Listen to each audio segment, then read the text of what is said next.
ये कुछ क्वेश्चन थे बेटा टेस्ट के। तो एक तो अपन ने ये बताया था कि हमारे पास क्वेश्चन ये था कि गेट का, कि जो आपको पहले ए और बी दो इनपुट थे उनको पहले अपने नॉट से गुजारा। फिर बेटा बात करें जो नॉट के आपको आउटपुट मिले उनको हमने कहाँ बेटा बात कर इंट्रोड्यूस कराया, एक नॉर गेट में और नॉट में। तो इसका फाइनल बेटा बात कर आपको ये बताना था कि किस टाइप का लॉजिक गेट है।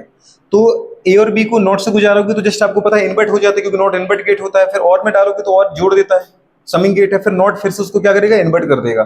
तो अपन ने क्या बनाया, पहले हमने इसके लिए ट्रुथ टेबल बनाई, वन वन करके दो इनपुट लिए ए और बी की जगह, तो मुझे आउटपुट वन मिले। और बेटा बात करें वन जीरो लिया, ए को वन बी को जीरो, तो मुझे आउटपुट जीरो मिला।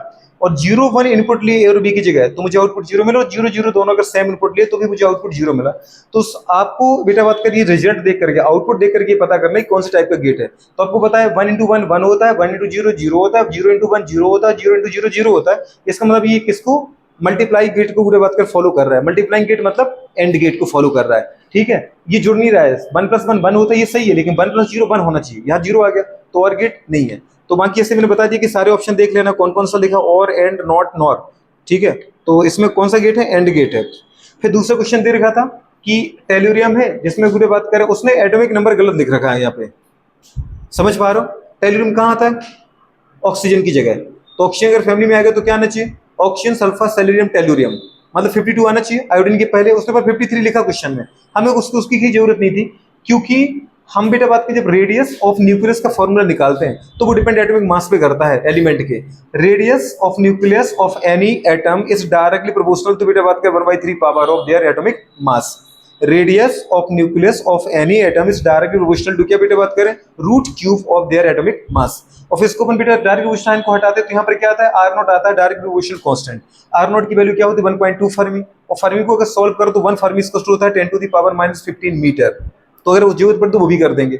लेकिन जब दो एलिमेंट के एटॉमिक मास दिए जाए और बेटा एक की रेडियस ऑफ न्यूक्लियाई भी दिए जाए और दूसरे की रेडियस ऑफ न्यूक्लियाई पूछे, तो पूरे बात को उसको अपन आराम से इसी फॉर्मूले से फॉर्मूला बना लो दो के एटम के टर्म में।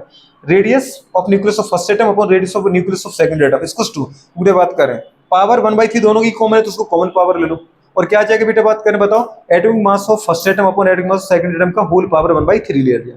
अब उसने आपसे ये कहा था कि radius of nucleus, radius of nucleus of जो एल्यूमिनियम है उसको और आप क्या मान के चलो, RAL मान के चलो। क्या मान के चलो, आर सॉरी हाँ RAL मानने के लिए बोला था ना उसने, तो RAL मान लो पूरे बात कर हमने।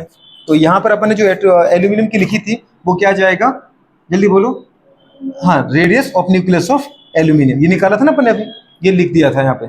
और एटॉमिक मास दे रखा था टेल्यूरियम का 125, तो मैंने वो लिख दिया। और बेटा एल्यूमिनियम का एटॉमिक मास दे रखा था कितना 27, तो वो लिख दिया। लिखा 125/27 और होल पावर 1/3। पर ये पावर कैंसिल करें तो उसको यदि बात करें इसकी पावर अगर 3 आ जाए तो 3 से 1/3 कैंसिल हो जाएगा। तो इसको अपने क्यूब के फॉर्म में लिखा। ये आपको पता है 5 का क्यूब है और 27 3 का क्यूब है, दोनों पावर सिमिलर आ रही है, तो अपने पावर को फिर बाहर निकाल लिया कॉमन पावर के फॉर्म में। क्या लिख दिया, 5/3 पूरे बात करें पावर 3 इंटू 1/3। दो पावर होती है अगर किसी नंबर की तो मल्टीप्लाई होती है। तो क्या हो गया, 3 से पूरे बात कर 3 कैंसिल हो गया तो पावर 1 बची। अब किसी की पावर 1 लगाओ तो वही नंबर रहता, 5/3 आ गया। इसका मतलब जो हमारे पास बेटा बात कर क्या निकाला आपने, radius of nucleus of tellurium है वो 5/3 टाइम्स, इसको उत्तर भी तो क्रॉस मल्टीप्लाई करके radius of nucleus of aluminium, इसलिए मैंने इसको ऐसे लिख रखा है। Radius of nucleus of tellurium equals to 5/3 times of radius of nucleus of aluminium. मतलब इस फॉर्मूले को याद कर लो, इससे हर चीजें निकलती जाती है। थर्ड क्वेश्चन था हमारे पास कि हीलियम दे रखा था, और हीलियम का पूरे बात का एटॉमिक नंबर क्या होता है, 2 होता है। तो उसने कहा था हीलियम के सेल में, हीलियम जो हमारे पास पूरे बात का एटम है उसके थर्ड सेल में अगर कोई इलेक्ट्रॉन प्रेजेंट है, हीलियम एटम के थर्ड सेल में अगर कोई इलेक्ट्रॉन प्रेजेंट है तो मुझे बताओ कि उसकी वेलोसिटी क्या होती है। तो मैंने आपको एक साथ पढ़ाया था, किसी भी एटम की पूरे बात करें सेल में इलेक्ट्रॉन की वेलोसिटी, इलेक्ट्रॉन की डिस्टेंस रेडियस और इलेक्ट्रॉन की एनर्जी। एनर्जी में तीनों देखे थे आपने, काइनेटिक एनर्जी, टोटल एनर्जी और पोटेंशियल एनर्जी। लिखा था ना अपने, रेडियस का फॉर्मूला क्या था, 0.529 इंटू पूरे बात करें क्या n² अपॉन जेड। ठीक है, क्या किसमें था, यंगस्ट्रॉम। एनर्जी बोला था -13.6 इंटू पूरे बात करें क्या Z² अपॉन n² पूरे बात करें इलेक्ट्रॉन वोल्ट पर एटम। ठीक है, और जूल पर एटम में लिखवाया था 2.18 -2.18 इंटू 10 टू द पावर -18। ठीक है, Z² अपॉन n² जूल पर एटम। किलो जूल में क्या लिखवाया था, -1312 1312। ठीक है, Z² अपॉन n² पूरे बात करें किलो जूल पर मोल लिखवाया था। और वेलोसिटी का फॉर्मूला लिखवाया था 2.18 इंटू 10 टू द पावर 18 गुड़े बात करेगी 6 6 18 उसमें था एनर्जी में, 2.18 इंटू 10 की पावर 6 इंटू गुड़े बात करें Z/N मीटर पर सेकेंड। तो बस वही वाला फॉर्मूला लगा दो, आपने लिखा, ठीक है, वेलोसिटी ऑफ इलेक्ट्रॉन। लेकिन ये बोहर के जो कंसेप्ट है वो किसमें लगते हैं, only one electron containing species. उसने आपको हीलियम की जगह क्या दे रखा है, He+1।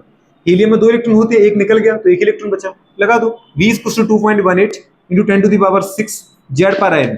गुडे बात कर, हीलियम के लिए Z कितना होता है बेटा, एटॉमिक नंबर 2 है, और किस सेल में निकालना है, N = 3rd में, तो वो हमने लिखा 2/3। 3 का मल्टीप्लाई मारा, 3 से डिवाइड किया, 2.18 को, तो आंसर आया 0.727।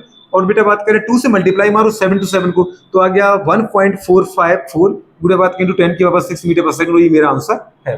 तो वेलोसिटी आप आराम से निकाल सकते हो। और ये क्वेश्चन कहाँ दे रखी, फिजिक्स में, कहाँ दे रखे बेटा, फिजिक्स में। और अपने फिजिक्स को, केमिस्ट्री को एक साथ सॉल्व किया था एटॉमिक स्ट्रक्चर को, तो उम्मीद करते हैं हो जाएगा, हो जाएगा।